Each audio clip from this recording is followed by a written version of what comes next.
Hey guys, and welcome to episode 4. I kind of missed last week. If you didn't notice, there was one skipped. I was working on a lot of other things, kind of getting some things going. So, with that, today's episode hopefully won't be too long. But I just quick recap. Last video, it talked about my escapes and after I was 18 and how I tried to get away and just everything that went wrong with that. And so eventually, I don't know why I keep saying no and, just kidding. But, so anyways, I'm super random. My head's all over the place anymore. So today I kind of want to talk about more just about my father and who he was. Just a general person. I like to call it the monster hidden inside. So ever since a young age, he was always physically abusive. Like the physical abuse was always something as far as I remember. The first incident I actually remember barely faint. It's one of those, it's just kind of a memory in my head. I was around 2 years old, maybe a little bit more, a little bit less. I mean, a little bit, yeah. 2 years old. And was running with like a bowl or something like that, like my dishes. My dad told me like we were always supposed to clean up after ourselves. So I was running and he tripped me, which most of the time, like you would think that's not physical. I mean, like dad may be playing around, but from what I heard afterwards too, it was definitely him just being rude and mean and abusive. But so anyways, he tripped me and I ended up smacking. I don't really have the scars as much anymore, but I smacked my head on the forehead and cut it open like as a 2-year-old because the bowl broke. So that was just the type of person he was. The next one is, I actually remember this story. So we lived in St. George and I was like 5 or 6 years old. I was with my brothers, and I remember my oldest brother, I don't remember what for, but he wanted to go out for a walk around the block. So we did, the 3 of us went, and so we returned to the house, and my parents, instead of being happy that their kids returned and are safe, my dad decides that we're in trouble. But not my oldest brother, who was never in trouble, just us two. So, me and my one other older brother. So, I remember pulling our pants down. We had to go find our switch. If you know what a switch is, it's pretty much anything to go, like, you go pick what you want to be spanked with, is what a switch is. So we went and found ours, and I just remember me and my one brother had to pull our pants down, being 5 or 6 years old, and walk it in a circle as my dad just whipped us. It may have been a belt, it may have been a piece of wood. I honestly don't remember. I was spanked so many times as a kid, like so many times I remember being spanked. So spankings often happened, but like that story, my spankings were often like pants down, belt, or a 2x4 or a stick. It wasn't just like a smack on the butt like a lot of parents consider spanking. It was like abusive, full force spanking on a child. So anyways, so I was a bit bitter, and that's something I actually remember because my oldest brother was never really in trouble. Like, I don't think he was ever grounded. He got to hang out with friends whenever he wanted, but yet, and I kind of talked about this before, but my brother James and I were just always grounded for some reason. So, yep, we got physically spanked. My oldest brother, I think, got to play a game or something like that. So that was just kind of the type of person he was. Let's see. Growing up, he was always on edge. Here are my notes because, I have to stay on track. He was always on edge, and he always worried me. And one thing he always did is he always threw things when he was mad. He was mad, like, a lot. Like, it was little things to set him off. So, for instance, if we were playing, like, a board game around as a family, we would let him win. Like, he would win because he, would freak out and like flip the table like with his children. It wasn't other people, there wasn't no heated conversation, just if he wasn't winning he would flip the table. Or other things all the time is when he was eating, I always try to make sure like just let him be in a good mood, just let him be in a good mood. That was always my thought, because you know what would happen? If he wasn't in a good mood, he would take his dinner plate and he would throw it at whoever he's mad at, or just throw it across the room. And then we had an angry him, and then no dinner because we're all too scared to eat, and then we had a mess all over. So that was another thing that happened very often. yeah, he was just psycho and threw his food and threw fits like a little toddler. Video games, that was another thing. It wasn't just board games. He would throw the controller, broke controllers, TVs, all kinds of stuff. There was always soda stuff or something on the wall. Like, we were always having to clean stuff off the walls because he threw a tantrum and had to throw it. He was always very physical with my mom too. He wasn't just physical with the kids, but he definitely, I remember a time him reaching across her. She said something he didn't like and he smacked her with a remote just on the lip. There's multiple times my mom went to church or wherever and she was just bruised up on the face and just covered it up and had some excuse to what the bruise was, but sure enough, my father had hit my mom plenty. That's probably one of the biggest reasons I try to still give faith in my mom, honestly, is because I know that she is scared of that monster, but at the same time, some of us have moved on, so it's time for her to move on. Let's see. Oh, so another thing is he made me do every night is I would have to rub his feet for him. Like, full on, start at the bottom and, like, oh, here's my foot.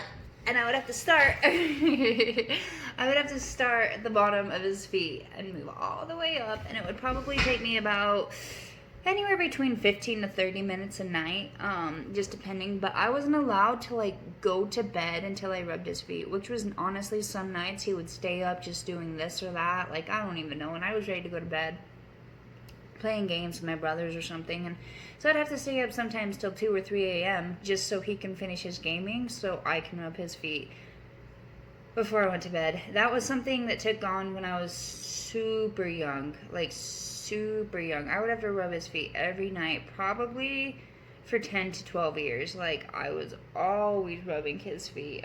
It's probably why he was healthy, because I was giving him some set therapeutic, like, so it was just gross. It was just something I hated, just always having to, like, be there every night at the bottom of his bed just rubbing his feet. Like, it was super random, but something he made me do. Another thing is he would go through my phone. He was super jealous or anxious of anybody I ever talked to, so he had, like, this system set up where he could see, like, the amount of text I sent and the, like, what I sent throughout the day where only he had the code.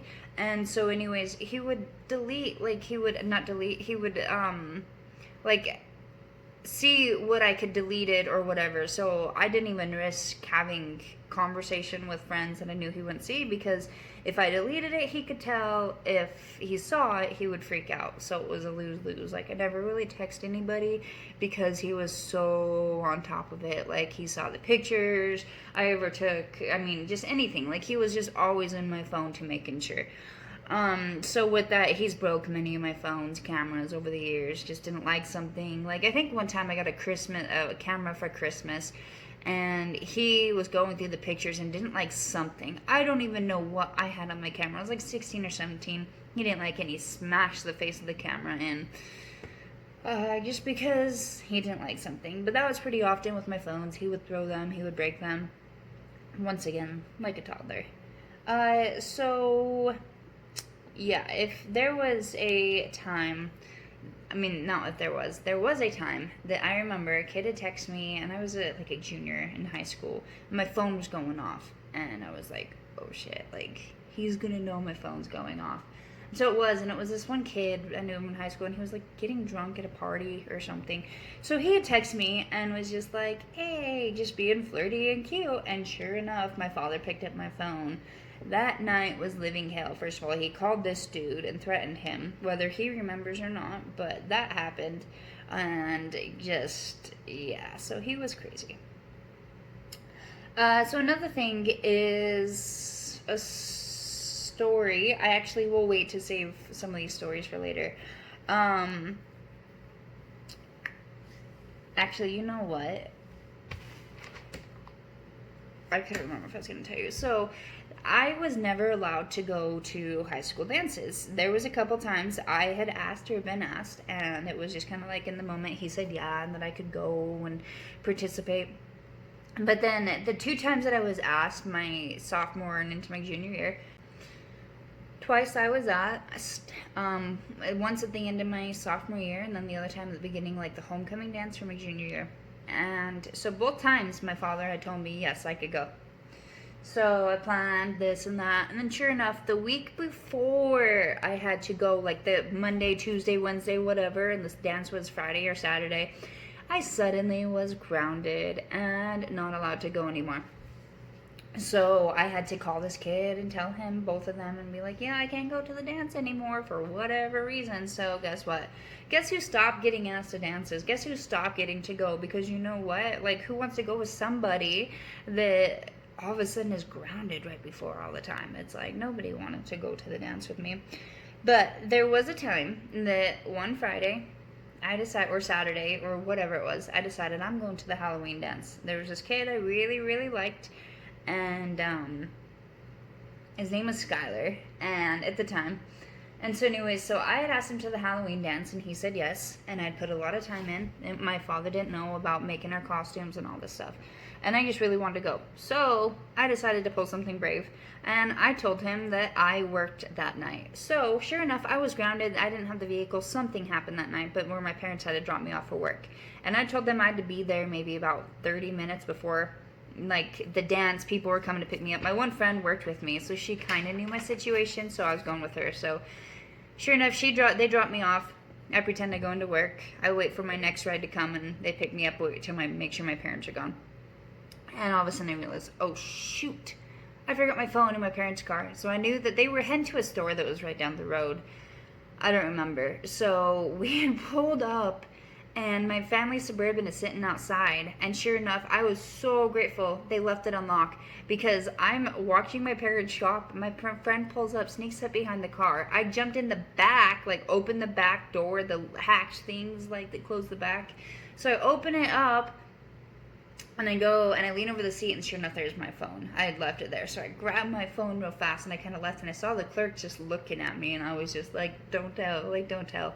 And I remember this girl and I, so we drove off. So we drive off, and I feel pretty good. I'm a bit anxious. But then we go about the night. I go and I pick up my date. We went and watched a movie at someone's house. We had that time, and then we all went to the dance. But unfortunately, because I was working, I had to be back to work by a certain time to be picked up. So we had to leave the dance a little bit early. My date didn't really know, but my friend did. She knew the situation a little bit more, so she was helping me out. But my date didn't quite understand. I told him I had to, end early. So, but he was okay with it. He was super cool. So we get back we drop him off, and then my friend is dropping me off around the back door of the theater that I worked at, while my brothers were sitting out front waiting for me. They were texting me when I was on my way. They were like, where you at? Hurry up, I'm working. And I was like, yeah. So she drops me off, she leaves, and then I text him within like 2 minutes or so. So I'm like, okay, I'm heading out the back door. So it worked. I went to that Halloween dance. It couldn't have been perfect. It could have been more perfect. It could have been better. It could have been a normal dance that anybody has ever gone to. But with my situation, I got it. I did it. So that was just one story. Just to tell you how sneaky I had to be in order to do anything and enjoy my type of life. Just because that's who my dad was. He definitely didn't make a lot of money, that was for sure. He needed our help. And so anyways, my oldest brother and I both worked, and he took every single penny. He never gave us anything of it. Like, he literally, like, my paychecks were to his account, and I'm pretty sure my brothers would like the same thing. But either way, we had to turn in every penny we ever made. So it was just frustrating because he would never let me have any gas money. So therefore, it was just kind of like I couldn't get to work. But then if I ran out of gas, I would be in trouble. But then it's like, you take all my money. Like, how am I supposed to get to work? How am I supposed to get to school? How am I supposed to do anything? Because you take my gas money. But then you get mad when I run out of gas. How am I supposed to pay for gas when you take the money? Oh, it was so frustrating. So that went on for a long time. He was just always fake in church and family organizations. He always just pretended to be a good guy to his parents, to his family, to the people around us. Just always was just like, hey, I'm a good church-going guy. And he wasn't. Like, he was just terrible. He was just cursing all the time. I don't know if he was drinking for a while or not. Probably behind all of our backs, and we didn't know. But he was always just scared of him. And I always wished my parents had divorced when I was younger. Like, that's not something that many kids want for their parents, but I'd wish that my parents had gotten divorced, because I would have loved to have just lived in a world with just my mom and not him. I actually dreamed about that a lot growing up, that they would just separate, but nope, my mom is still with him even after all this stuff, so we know the divorce wasn't gonna be the cure. So, and last and most importantly, he's a pedophile and a disgusting human being. This man did unthinkable things to me and told me to be quiet or he would kill me. Then often to kill himself after. I wanted him dead. Honestly, I did. When he would threaten to kill himself, I would say, okay, do it. Like, save my life. He's a sexual predator, and he made me send him sexual pictures under the age of 18 all the time, or take them on his phone. He had no boundaries. I honestly hope that he still has those pictures of me, some of them, one of them, anything, just for evidence, because the things that he made me did, like, he would take me to work with him and then give me his phone and tell me to go into the bathroom and, do things. So,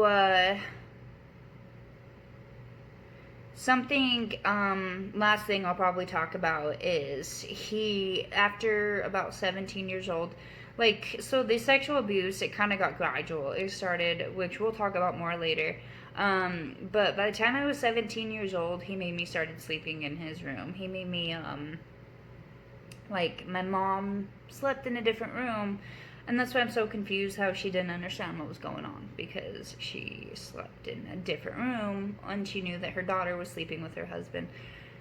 So those are just some things I don't understand. Once again, I don't want to go too long today, because he doesn't deserve all that. But these are just some things of just how, controlling and physical and just mean and abusive he was.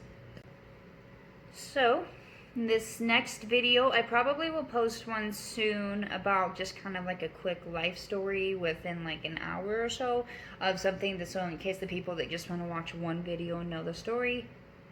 So that's going to happen. But thank you for everybody that gives me continuous love and support. Like I've said a million times, my goal is to raise awareness and to put him in jail and send him away for a long time and just change the world, because I don't know the direction that the world is heading in, but I can tell you that if I can stay in control of helping keep these pedophiles at a minimum and helping you come out with your story and feeling more courageous, if you ever need anything from me or want me to talk about a specific thing, please drop your comments below, subscribe, and thank you for watching my videos. Hopefully I can, change them up and not always be so sad and abuse and all that, but I'm just trying to share who I am. And yeah, so thank you again for watching, my friends. Have a wonderful weekend, and I love you much.